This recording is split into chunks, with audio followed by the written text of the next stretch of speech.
Hello, everyone. Thank you for joining us and welcome to In Concert, How Jewish Women Built Community Through Music, hosted by the Weiner Family Jewish Heritage Center at American Ancestors. My name is Rachel King. I'm the Executive Director of the Jewish Heritage Center. And for those of you who are new to us, the Weiner Family Jewish Heritage Center is dedicated to collecting, preserving, and illuminating Jewish history and heritage.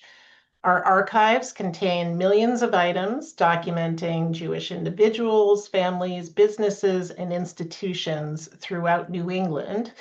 And these collections are used by researchers all over the world. We also offer public programming and educational resources for wide audiences. We are part of American Ancestors in Boston, a national nonprofit for family history, heritage, and culture. Before we get started with our program, I just want to make a couple of housekeeping notes.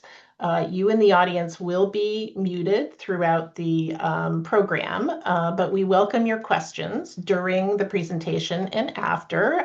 You can click on the Q&A button at the bottom of your screen and type in your question or comment. And we will try to get to as many questions as we can. In case there are any tech issues on your end or ours, we will be sending you a link to this recording after the program today, and you can watch it afterward. It is my pleasure to introduce our speaker today. Madeline DeDe-Panken is the 2025-2026 Historian in Residence at the Jewish Heritage Center, a position generously funded by our supporter Richard Schilder in honor of Justin Weiner. Madeline, with scholarly interests in culture, gender, and public knowledge, is currently researching the rise of popular mycology at the turn of the 20th century, and especially women's roles in scientific and culinary foraging.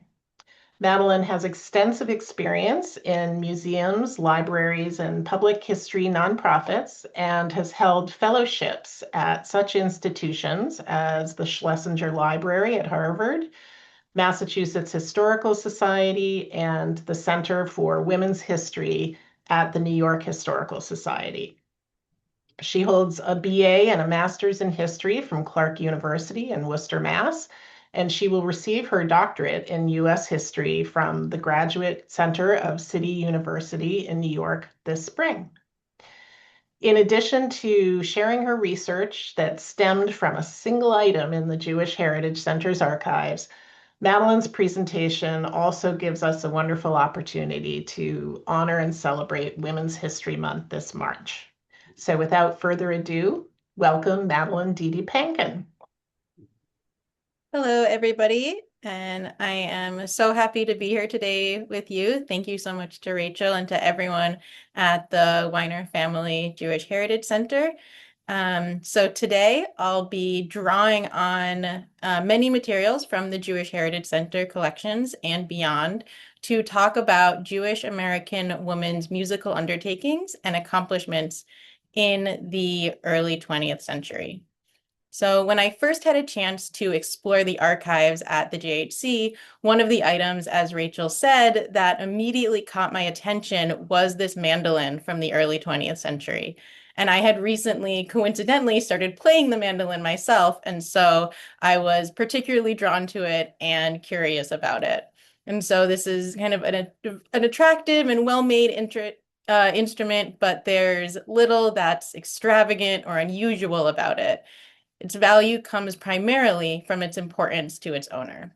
And its 4 sets of double strings are now too rusted to play, but it was beloved enough to be preserved for more than 100 years and then donated as part of a larger collection of family papers. This mandolin we know belonged to a young Jewish American woman from Medford, Massachusetts, named Pearl Bornstein, whose family papers and materials have been donated to the JHC over the past few years, and more are continuing to arrive even now. So finding this mandolin opened up exploratory pathways to several women who cared deeply about music and whose lives are rendered visible through their presence in the Jewish Heritage Center collections, and also to some interesting history of mandolin playing itself. So 4 figures I'll talk about today include Rose Shapiro-Katz, Pearl Bornstein-Mandel, Evelyn Borowski-Roskin, and Mary Wolfman-Epstein, and their dates are right there. So these women lived in and around Boston in the early to mid 20th century. Some had professional success in the musical world, others pursued it as a pastime, but even those who did not go on to careers found significance enough to keep mementos for the rest of their lives and for future generations, which is why we have them now and why we know about these women today. So as Rachel said, we are currently in the middle of Women's History Month, although I believe every month is Women's History Month, which is borrowed from New York Historical Society's Center for Women's History. But my research and training in that field has focused largely on what we might call ordinary lives, women who might not have stepped far off the mold or reached astonishing heights, but I believe their stories and their interests matter. And I like to say that while it's vital to celebrate female trailblazers, single-minded concentration on the extraordinary obfuscates the ordinary. Family history, the kinds of history that are most frequently undertaken at American Ancestors and at the Jewish Heritage Center, enable us to see and appreciate these more quote-unquote regular voices. So popular and public musical expression, whether amateur or professional, was part of the expansion of women's roles and opportunities during this era, including for kind of those more normative quote-unquote women. The cultural, social, and political shifts toward gender equity were embodied by the New Woman, which was a term coined in 1877 to characterize and to caricature a vigorously vocal, intellectual, and active younger generation.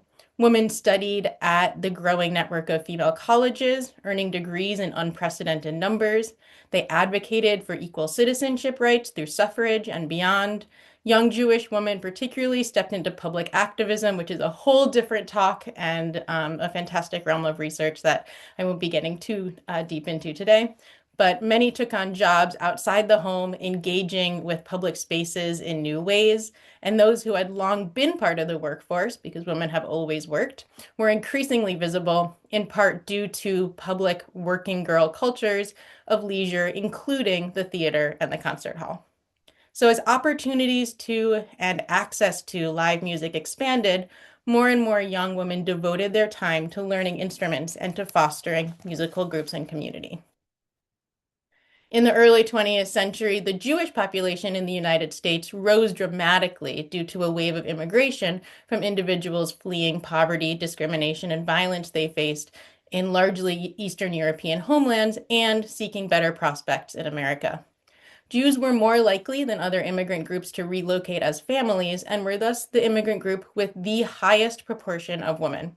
So between 1904 and 1914, 45.6% of Jewish immigrants were women, whereas with other groups, it was like 70 to 80% of immigrants were men. So Jewish women really played central functions in immigrant communities, cultural maintenance, civic involvement, and social activities. And music was an important conduit for cultural connection and personal pride. So in Jewish tradition, as many of us know and love, music has long been integral in both religious and non-religious contexts across scores of generations and every culture and locale. As the Jewish Women's Archive has pointed out, even though narratives have primarily centered male cantors, composers, and performers, especially due to historical restrictions on women's positions in liturgical settings, women have been deeply involved in Jewish communal, civic, and concert musical life from the earliest days. In the United States, Jewish women often, and this is a quote from the Jewish Women's Archive, led amateur music making in homes, schools, houses of worship, and public venues, serving as educators, patrons, and de facto worship leaders. In the US, organizations like the Young Women's Hebrew Association were vibrant centers for Jewish life that offered musical opportunities. never merely a derivative from the YMCA or from the YMHA, the Young Men's Hebrew Association. YWHAs were established in the first decades of the 20th century as independent organizations promoting recreation and education, while, in the words of early Superintendent Sophia Berger, quote, preserving the essential Jewishness of our people. So that included maintaining a synagogue on site and placing emphasis on Jewish history, Torah study, Hebrew and Yiddish language skills, and music. Equally, the YWHA provided secular camaraderie and training through English courses, domestic training, and the arts. So YWHAs really encouraged young women to indulge creatively. Programming featured performing arts, including pageants, recitals, plays, dances, and music classes. Each year, the YWHA, which was founded in 1913 as part of the whole consortium of New England branches, staged numerous shows in a range of styles, from musical theater review to classical concerts to vaudeville. And vaudeville performance was taking off particularly around this time, and YWHAs gave women a chance to really dabble in this new, playful, irreverent, often satirical genre that included comic roles for women and really kind of out loud roles for female performers.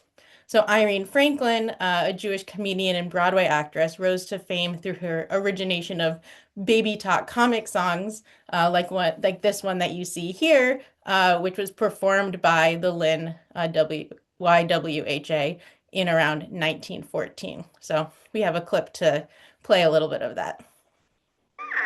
I'm got the mom. I'm got the mom. Ma gives me a quarter, says don't tell Pa. Pa gives me a dime and says don't tell Ma. I never knew I was so popular till I got the mom.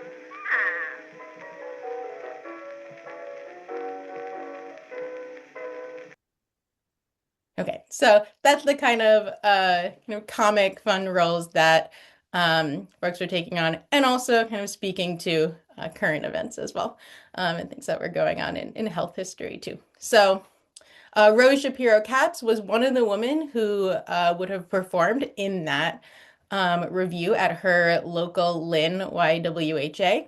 She's represented in the JHC archives here, and she eagerly took advantage of that robust musical program throughout her life as a young woman.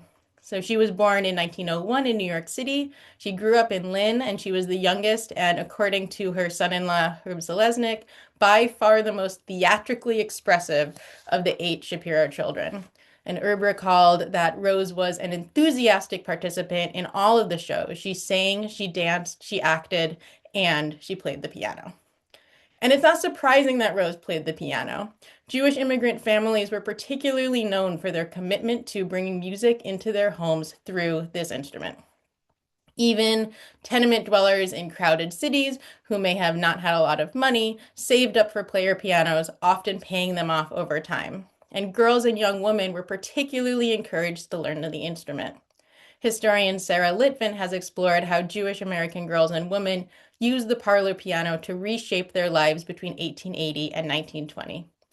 As players, teachers, performers, and accompanists, they converted the piano into a tool and conduit for far-flung ambitions and, quote, emerged into new societal roles.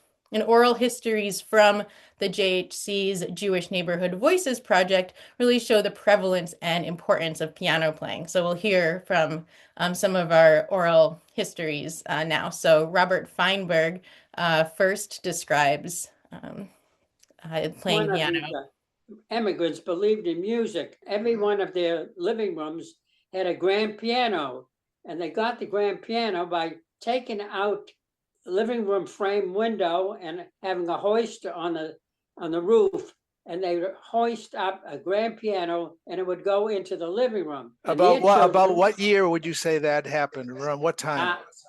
I would say that, well, it had to happen before 1936. And their children learned how to play the piano because that was the thing for Jewish kids from Russia to do. And well, so Ethel Sanofsky of Roxbury, also pictured here, tells of needing to practice the piano and not wanting to, but growing up in an area that was full of people who were interested in music and in books and in education. And her audio is a little bit low, so we won't be able to hear that, but we will also be able to hear Elaine Baskin, who was born in 1935 in Boston, speaking about the skills that her mother learned on the piano. My mother could play piano. My mother was musical. My mother was just, she was, my kids have amazing memories of my mother. She could sit at the piano and you could say to her, "Oh, I know this song. Can you play it?" And she'd sit down and she'd play it for you. So Evelyn Borofsky-Roskin, whose papers are housed at the JHC, was part of the cohort of women who utilized piano skills for both economic and social advancement. Born in Boston in 1903 to an immigrant family, both Evelyn and her younger sister Edith were taught piano and voice from an early age and continued to play throughout their lives. Borofsky's mother, Ida Snyder-Borofsky, who also has papers at JHC, was a leading advocate for the Jewish community and was influential in establishing a Jewish hospital in Boston. And she had a strong commitment to philanthropy and to education and to community, including for her daughters. And so it was really important for these kinds of families that they be able to play music and participate creatively. Evelyn received musical training from Boston University College of Music, and she studied under renowned piano teacher in the area, Felix Fox. She went on to find success as an accompanist and a soloist all around Boston, including at synagogues and at department stores, including Filene's, which was Jewish owned, and we have some Filene's papers as well at JHC. On her own and as part of the Vincilano trio, she was featured on local radio stations, especially WNAC. She also taught music at the Boston Center for Adult Education and as a choir director at the Jeremiah Burke Evening School in Roxbury. And teaching music was a key form of employment and of service for women. So we have this kind of piano culture that historians have talked about, but also important, but far less well known than the piano is that instrument we talked about at the beginning, sitting in the JHC archives, which is the mandolin. So as her portrait from 1917 from that Lynn YWHA shows, Rose Shapiro seems to have at least dabbled in the mandolin or be drawn to it for this absolutely fantastic portrait. The prevalence and the significance of mandolin for young women during this era and in longer Jewish musical traditions helps explain why. So mandolin playing was part of a tradition of communal music beloved in Jewish Eastern European culture. For generations, mandolin galvanized social unity and joyous endurance. Informal and formal mandolin groups were at one time ubiquitous throughout Jewish communities. Yiddish, Hasidic, and klezmer music regularly featured the instrument. In one article that I found specifies that the movement was strongest in Tsarist-era Russia and Ukraine, where similar stringed instruments like the balalaika and the domra sat at the forefront of a national folk music culture. Secular Yiddish schools taught mandolin, many sustained their own ensembles, and from a young age, Jewish children encountered the instrument. Today's Ger Mandolin Orchestra dubbed mandolin the quintessential Jewish musical form. The orchestra is a revival of an orchestra from a Polish town that thrived in the early 20th century before it was lost to the Holocaust. But today, the orchestra has been reestablished by an Israeli American named Avner Yoneh, which was based on discoveries that he made while conducting genealogical research on his grandfather. And I thought it'd be nice to hear a little bit of the Ger Mandolin Orchestra playing tribute to that early mandolin culture today.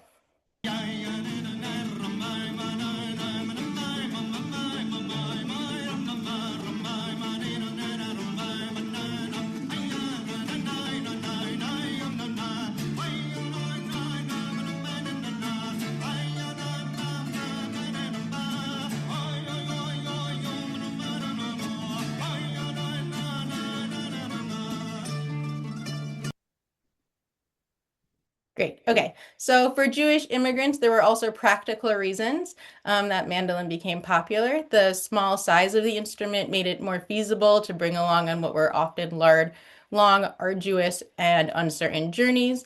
as opposed to the piano, right? Very large and bulky, and also harder to keep in the home once you are in the US. Mandolin was portable and more accessible.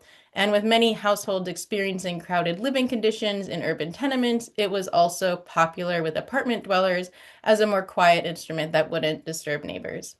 So many continued to find personal enjoyment, cultural preservation, and even class solidarity in their playing, as this image from a garment workers union paper in Chicago helps illustrate. So the musical traditions Jewish immigrants brought with them sustained and informed what came to be known in America as the golden age of the mandolin. So in the decades before and after the turn of the 20th century, the mandolin had a real moment in America. A mandolin craze, some people said, took hold in the 1880s, lasted about through the 1920s in that kind of progressive era moment. And a U.S. tour of the Spanish folk musicians, Estudiante Española Figaro, and excuse my Spanish, but started at Boston Abbey's Park Theater on January 2nd, 1880, and that's really what helped ignite interest. But the first American professional ensemble was the Boston Ideal Banjo, Mandolin, and Guitar Club, which was founded here in 1887. And Jewish American mandolin virtuosos, including Sam Siegel, who was dubbed the king of the mandolin, and Dave Apollon, who was born Denis Apollano in Kiev, became celebrities and toured and taught and recorded nationwide. And we'll listen to a little bit of a Sam Siegel piece now.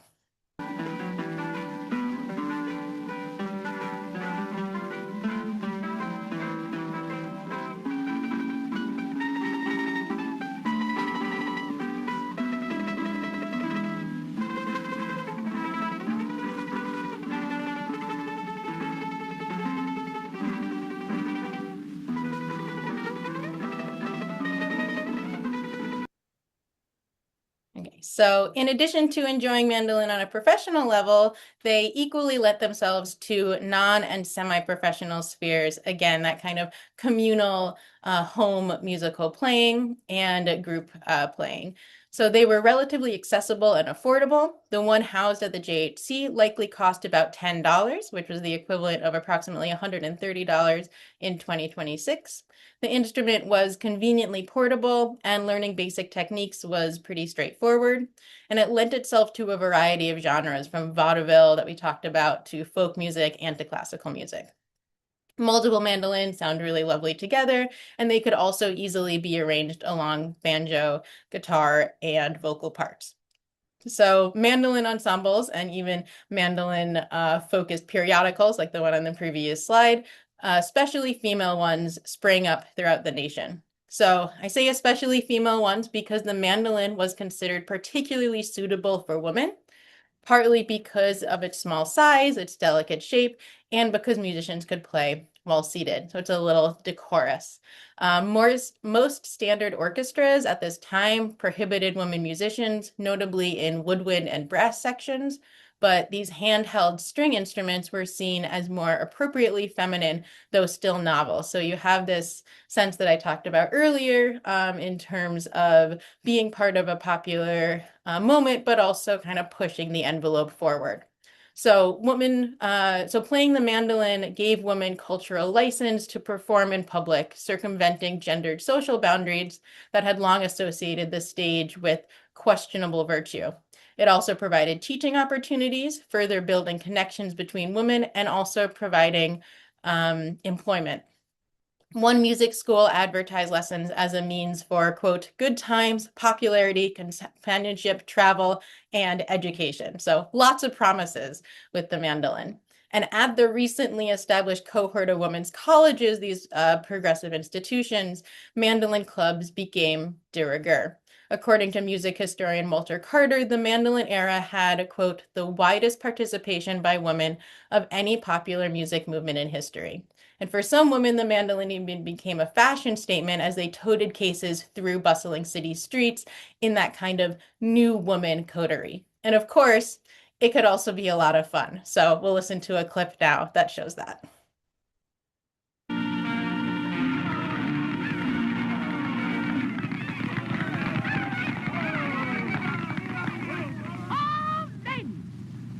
find your mandolin.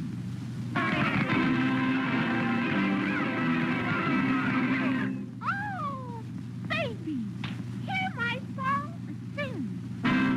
Baby, play your mandolin.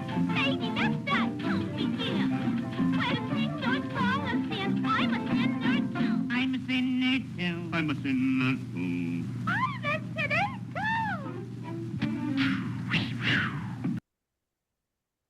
Okay, and that's actually the first Merry Melodies from 1931. So there's a clear sense of why the mandolin might have been popular and interesting and exciting to many young people in that era and today. So in 1920, Pearl Bornstein, who's pictured here and who is in the JHC archives in that Bornstein collection and owned the mandolin that we saw, enrolled in the recently established Boston University School of Secretarial Science and joined their mandolin club. Pearl was a motivated, modern young Jewish woman and so had multiple factors which may have compelled her toward the instrument. She was born in Medford, Mass. in 1902, and she was the youngest daughter of the 4 Bornstein children. Her parents, Philip and Minnie Fishman Bornstein, had each come from Ukraine with their families in the 1890s. They met in Boston, they married in 1895, they settled in Medford a few years later in 1899. And Philip worked numerous jobs to keep the family afloat before finding more success in the concrete business, which opened up opportunities for his children, including higher education. So Pearl's school papers, which are available in the Bornstein collection, show a bright and eager and increasingly assimilating American Jewish young woman. In 1920, after graduating from Medford High School, she decided to go to the newly formed Boston University School of Secretarial Science. And this was located in Boston's bustling Back Bay, just a few blocks from where American Ancestors is today. It was founded in 1919 as the only Boston University college for women, and it was steadfast in its dedication to professional training alongside an intellectually rigorous curriculum. So they were active supporters of what they termed the triumph of equal suffrage. Suffrage was ratified in 1919, and the college served the, quote, woman of today who was alive to her new opportunities and responsibilities. English professor E. Charlton Black pronounced the school, quote, more than merely another professional, technical, or vocational institution, but kind of all of those put together that aimed to, quote, deepen and brighten life and kindle creative thought.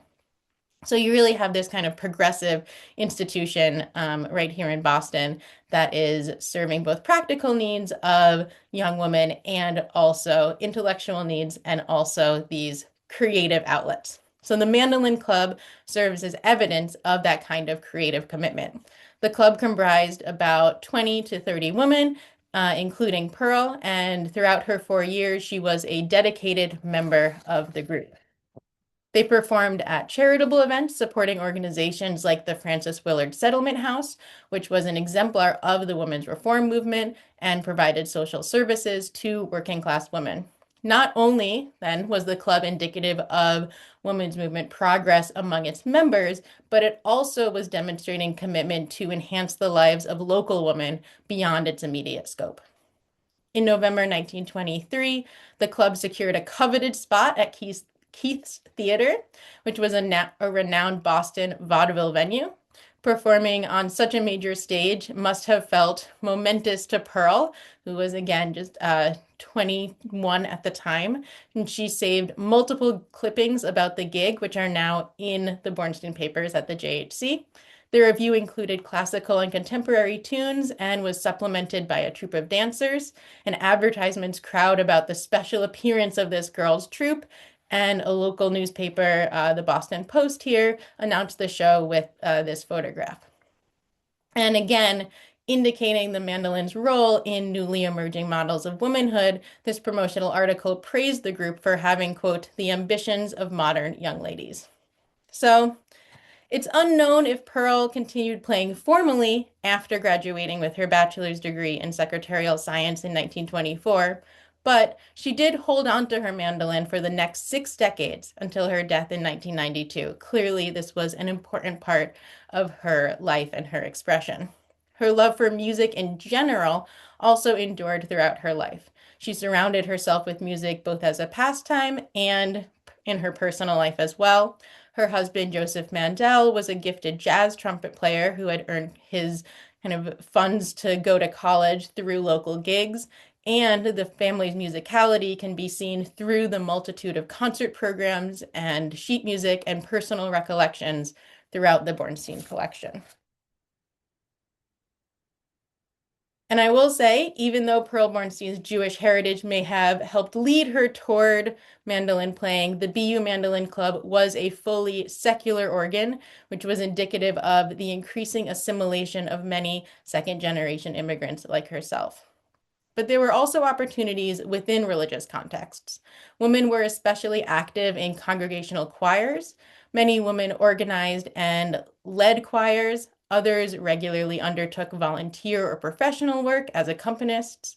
Temple Israel, the largest Reform congregation in Boston in the early 20th century, featured harpist Elizabeth Norcross Allen, singers Marguerite Porter and Esther Ottiger, among others throughout the years. These are all kind of names that pepper our archives who not much is necessarily known about, but I'm excited to keep delving into more. So Evelyn Borofsky-Roskin, who I mentioned earlier, who is someone that we know a lot more about, also played at Temple Israel. While finding early success in all kinds of settings, we saw earlier with that trio on the radio, in department stores, etc.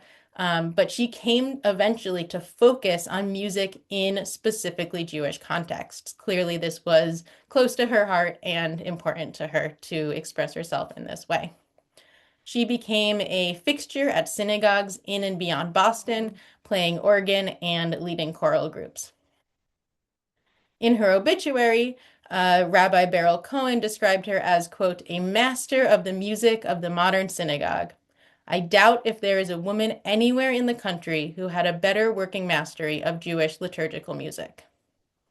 And we have endorsement letters also in her papers that praise her as a highly competent musician, an inspiring teacher, and a congenial and beloved member of congregations.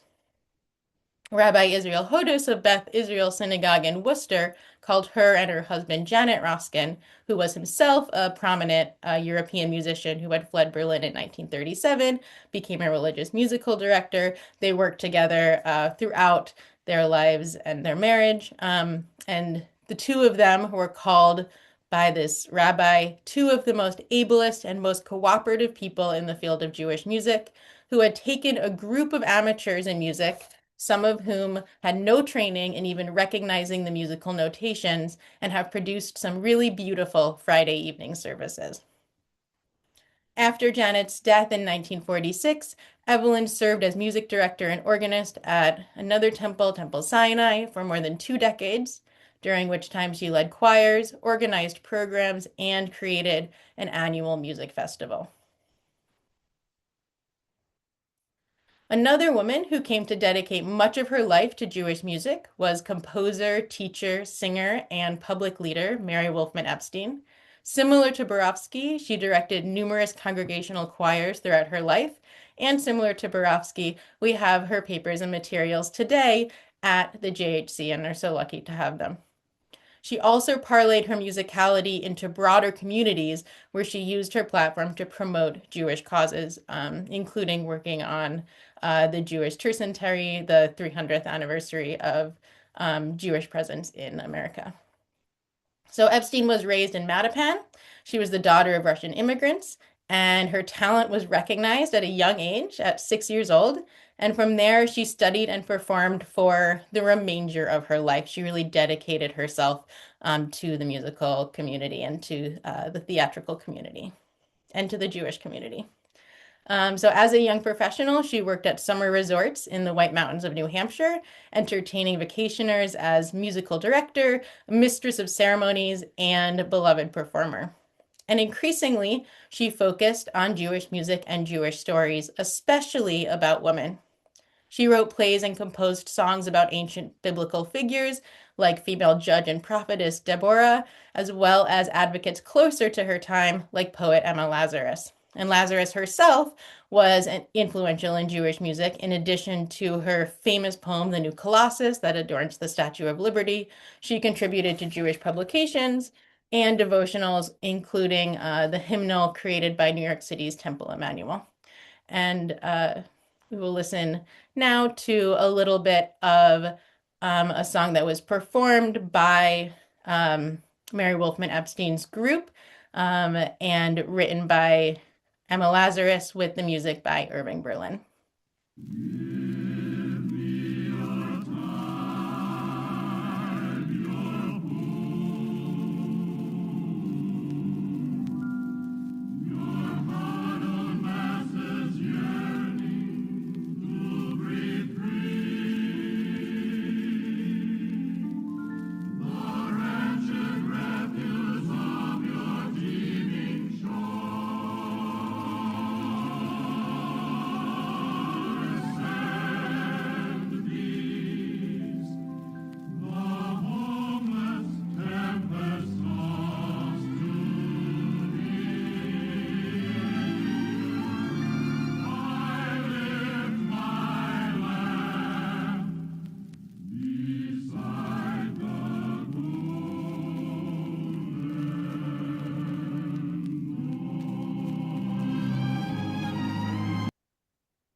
Lovely. Okay, so Epstein really took to heart the often cited Emma Goldman quote, "If I can't dance, I don't want to be part of your revolution." She was really a strong promoter of Jewish causes and contributions and brought great joy and excitement to all of her undertakings, and that included consistently encouraging amateur women to perform and contribute, kind of adopting a come one, come all attitude, especially through the Kehilath Israel Sisterhood in Brooklyn, Massachusetts, which was kind of her home synagogue and where she staged dozens of concerts and shows and reviews over her long tenure as a congregant and a musical director. So, in ways that were both quiet and loud, music was part of the expansion of women's roles and rights during this era. It was a means for women to navigate changing societal expectations, including pursuing education and careers. It also provided women with roles and opportunities as community maestros. Some talented women had fulfilling careers, sustaining themselves and becoming local leaders. And all of them pictured here fostered Jewish social life while cultivating personal aspirations.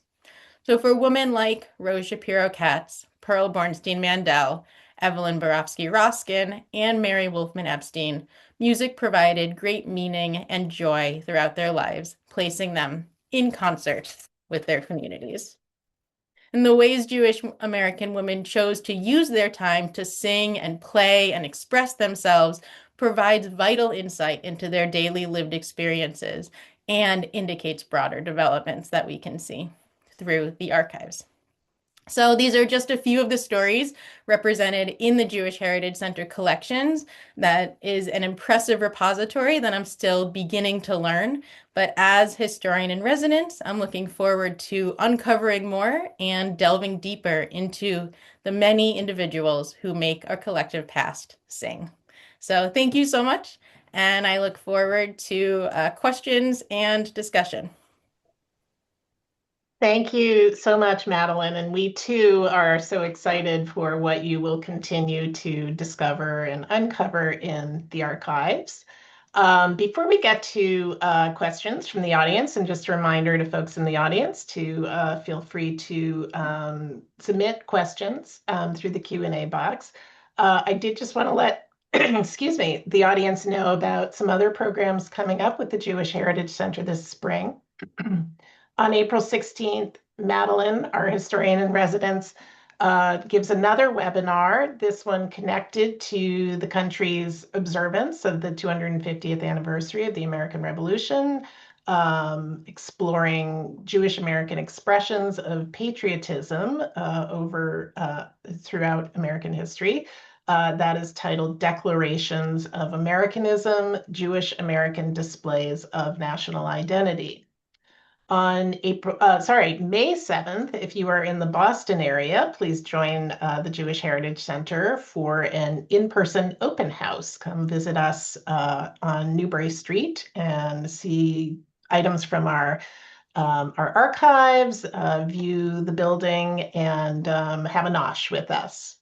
And on June 4th, we cordially invite you to a very special benefit evening celebrating Jewish community and legacy and honoring Dr. Rochelle Walensky. You can learn more about all of these programs and others on our website, jewishheritagecenter.org. Okay, so let's turn to your questions. Before we actually ask questions, I just wanted to comment that we recently had a visit from the descendants of Pearl Bornstein, who were aware that some cousins had donated papers and wanted to see them. They live in another state, and they had heard about the mandolin. So in addition to going through their grandparents' correspondence and diplomas and all sorts of materials in the collection, they really wanted to see the mandolin.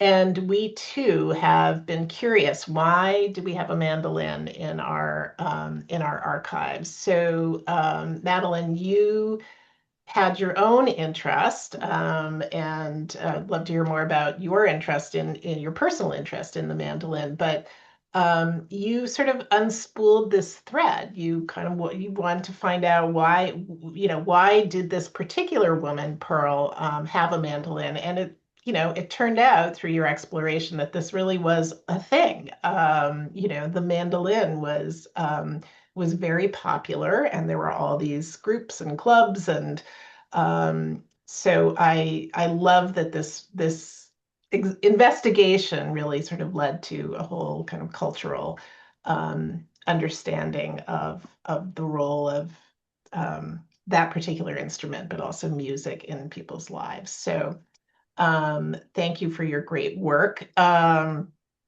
Let's see. So Stephen in our audience asks, was this a new role for women in Jewish society? Is there evidence that women played in musical groups and so on before this sort of new woman era? Have you found?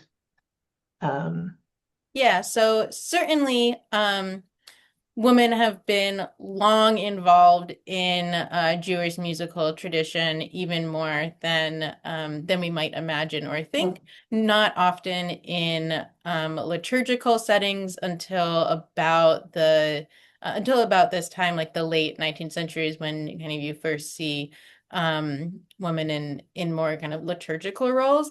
But in terms of making music, sustaining music, kind of being keepers of culture, women have long been involved, particularly Jewish women in Jewish settings. But what's new in this era, and what's really exciting and interesting, is the publicness of it. And the ability for women to not only play in the home for their families, with their families, but also to go out into settings like Keith's Theater, into settings like giving music lessons and earning money to do that. That's their own money that they're able to kind of sustain themselves with. And taking on increasingly public roles as authorities of music and conduits of both Jewish culture and popular culture. And so you have this real coming out into the public sphere in new and meaningful ways during the late 19th century. That's so interesting, coming out of the domestic sphere. I mean, I and I'm sure lots of other people, grew up on the Jane Austen novels of young women learning the piano in order to be, you had to learn how to dance and play the piano. And ultimately, I think a lot of that was to, find a suitable husband. And here, not only has it come out of the domestic sphere, but it's for themselves. It's to be, as you say, in concert with others and with other women. And it becomes a sort of form of social and communal expression. And so I love that evolution. I'd love to go back to, you mentioned the immigrant homes that had the piano, even, in fairly tight quarters and without a lot of money. Can you talk a little bit more about sort of what providing music and access to music might have given to an immigrant family? Absolutely, yeah. And I will say, first of all, that I'm drawing on really excellent research from a former colleague and a person, an academic who I know and really admire, named Sarah Litvin, who wrote an entire wonderful dissertation on the history of the player piano in among young women during this era, particularly Jewish American immigrants, but also African American women and other marginalized groups. So, with that said, yeah, the player piano in Jewish American households was a really important way to kind of sustain culturally, and I think it really speaks to it that pianos are large, they are unwieldy, they are expensive, they are not easy to get into a tenement. These are small tenements often,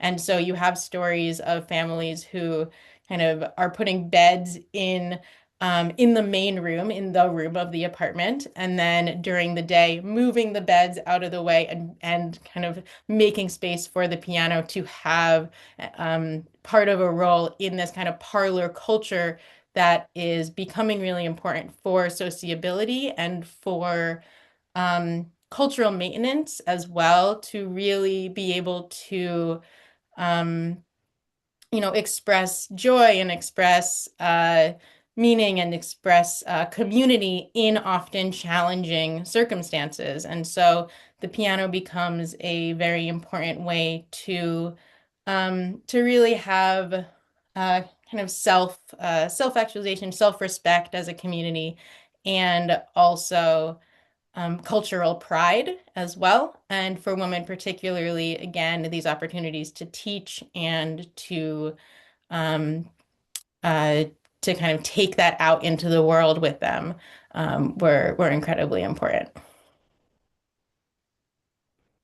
We have a question. Were these mandolin groups and their public performances a springboard for Jewish women in musical reviews and theatrical pieces like Fanny Brice and Sarah Bernhardt? Sarah Bernhardt was 19th century, Fanny Brice was 20th. Yeah, so I haven't looked into specifically Fanny Brice and Sarah Bernhardt, but kind of speaking more generally, the answer to that is yes. And vaudeville in general gives women these opportunities for stage play and to do more kind of theatrical work. Yeah, so you're starting with uh these ensembles, but then also kind of playing around on stage. So the Merry Melodies cartoon that we saw is from 1931, and so you have that tension also between something a little more rollicking, something a little more perhaps bawdy, right? You have that like kind of sinners saints thing going on in that clip, and that kind of up against the more decorous, slightly earlier, right, mandolin orchestras, mandolin and other instruments like it kind of allowed women to play with that and be theatrical in all kinds of ways. Yeah. Yes, because as you pointed out, for so long, women on the stage was really, frowned upon. That was not proper.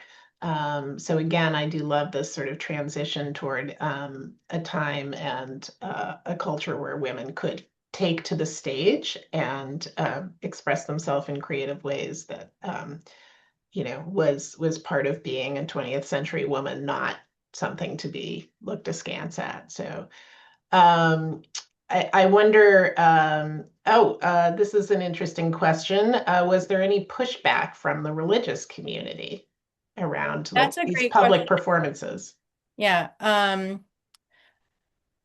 That's a question that I would love to actually look into more. I imagine that kind of that was the case in more conservative small C communities, that there was some pushback in general in terms of kind of women's roles. Women's education in this time period is still still quite under fire. And so, for example, right, Pearl Bornstein is part of an early cohort of women who are attending female colleges, and that was still kind of under question what the ultimate meaning of women's education in general was, and women's roles in public in general. So I imagine that that would be the case, particularly among more traditional religious communities. But it's a question that's absolutely worth looking into. So thank you for that.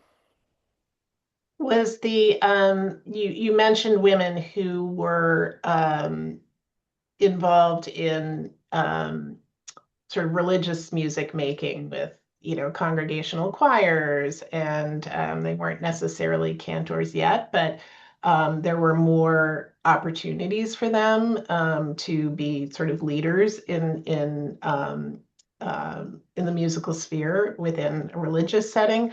Was that parallel in Judaism? Was that, or American Judaism? Was that parallel to sort of opportunities opening up for women in general? Was that reflective of sort of advances in American culture, or were there particular reasons why women were having more opportunities in the religious sphere in the 20th century? Yeah, another excellent question. I am not I don't think I'm well versed enough in the ways that like women's involvement um in like churches or in other kind of religious settings paralleled or didn't parallel the Jewish religious community. Um, but I will say that one of the things that the Jewish Women's Archive points out, um, and they have like great resources on this as well. But they women's involvement in Jewish music has really been overlooked um, in service to kind of more narratives being about like male cantors and um, kind of traditionally like male composers and things like that. And so we're still doing a lot of recovery work and Hmm. new understandings. And so I think that that question will hopefully be increasingly answered as more and more of that research and more women who participated in Jewish music comes to light. So not a complete answer yet, but something to keep on the. Again, further, we support further exploration. And yes, shout out to the Jewish Women's Archive, whom we admire greatly. Um, we have another question. Did these music or choral congregational groups form the basis for the evolution of sisterhoods in synagogues? Was there a connection there? Yeah, absolutely. So a lot of the sisterhood, I think there's the question of right causation and chicken and egg, right, is a little bit tricky there. So I don't want to overstate. However, I will say that a lot of activities that sisterhoods did, including the sisterhood that Mary Wolfman Epstein was incredibly involved in, and that Evelyn Raskin was incredibly involved in, were really foundational and really kept kept those organizations vibrant and a part of the community. And I will also say that like organizations like the Jewish Women's College Fund, which was a philanthropic fund, where we also we have the papers at the JHC as well, also staged concerts and gave platform to a lot of kind of young, up and coming female musicians. And so in that way kind of sustained like community as well. And so both like kind of within those like religious temple contexts and beyond it, music making was part of these like sisterhood organizations. Hmm. We have a specific question here, and if you don't know the answer to it, maybe you could suggest some resources or a place to go. Elizabeth asks, she's seems to be working on a calligraphy project. Can you suggest where to find songs that are presented in both English and transliterated Yiddish, particularly about social causes rather than religious topics? So would there be a source of songs in two different languages, English and Yiddish? I believe there, so I think the Yiddish Book Center would be a Mhm. place to look, as well as, yeah, Stephen Greenberg just pointed out the Workman's Circle.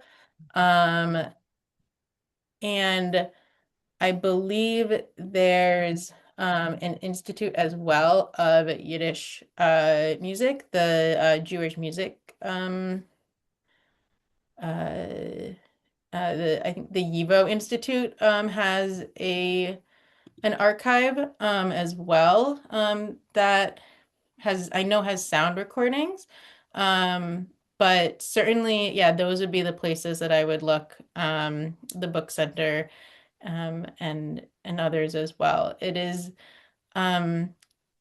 probably more in getting easier to find that as well. I Hmm. think there in general has been an uptick in interest in Yiddish music and Yiddish culture and Yiddish language among young Jews and people who are interested in Jewish culture today. And so I imagine that increasingly archives and repository and even straightforward music archive. The Library of Congress has an incredible music archive, including lots of like musical periodicals that include um, sheet music in the periodicals. And so I think, yeah, that's a great archival question to start tracking down. Great, Good thank luck you. with the Well, research. Yeah, that sounds really fascinating. um, yes, and someone else recommends have Madeline inquire at YIVO. So we'll end with this question, which I've been wondering as well. Kathy asks, do you have any sense of how or under what circumstances the mandolin fell out of popularity? And I did want to ask, so this mandolin moment that Yeah. you mentioned, how long is that, and what led to it being sort of eclipsed? Yeah, so thanks for the question. Um, so yeah, so 1880 to 1920 is kind of what is termed the golden age of mandolin in the United States. One of the things that actually changes is when one fad goes, sometimes, right, it's because another fad comes in, and the fad that comes in next in the late 1920s to 1930s is Hawaiian music. And Ah. so there is a real growing interest in Hawaiian music because of the United States' history with Hawaiian travel, culture, and colonization. And so another small stringed instrument is the ukulele. And so that becomes a kind of the hot new thing that a lot of people turn to and end up playing in that time period that's a little bit later. This like 1880 to 1920 bounding is also a pretty classic historic periodization of this progressive era of women coming out into these public roles and really pushing toward a more prominent role on the quote unquote societal stage, to use a little bit of a pun. And so as suffrage gets passed, as the kind of women's movement, the intensity of that begins to fade, the intensity and the intention of women's musical groups in this way is also a little bit less the word I'm looking for, a little bit less urgent feeling. And so you have a little bit of a fading there as well. But plenty of people still continued to love this music, to play this music. For those who it was a part of their lives as a young person, like Pearl Bornstein, this is a thing that she kept for the rest of her life and presumably continued to play for the rest of her life. This instrument clearly mattered to her. She never gave it away. She never, we don't know how much she played or when, under what circumstances, but there's certainly a reason why she kept it and why it's able to end up at the JHC today. Fantastic. Thank you so much, Madeline. What a wonderful story. And again, the thread that led you to a really, really fascinating, research investigation. And we do look forward to more of your work. That is all the time we have for questions today. I want to thank Madeline DeDe-Panken and express our gratitude once again to Richard Schilder for his generous support of the historian in residence position here at the Jewish Heritage Center. Before we close, I'd also like to mention that this free program has been made possible by donations from people all over the world. We hope that you in the audience will consider making a gift as well to the Jewish Heritage Center. Your contribution of any size supports free programming like this, as well as preservation and education about Jewish history and heritage. As you leave this program, you'll be asked to take a very brief survey, and we hope you'll take a moment to fill it out, as your feedback is really valuable to helping us develop further programming. Thank you so much for joining us today. We hope to see you at one of those upcoming programs I mentioned, and goodbye until the next time. Thank you so much.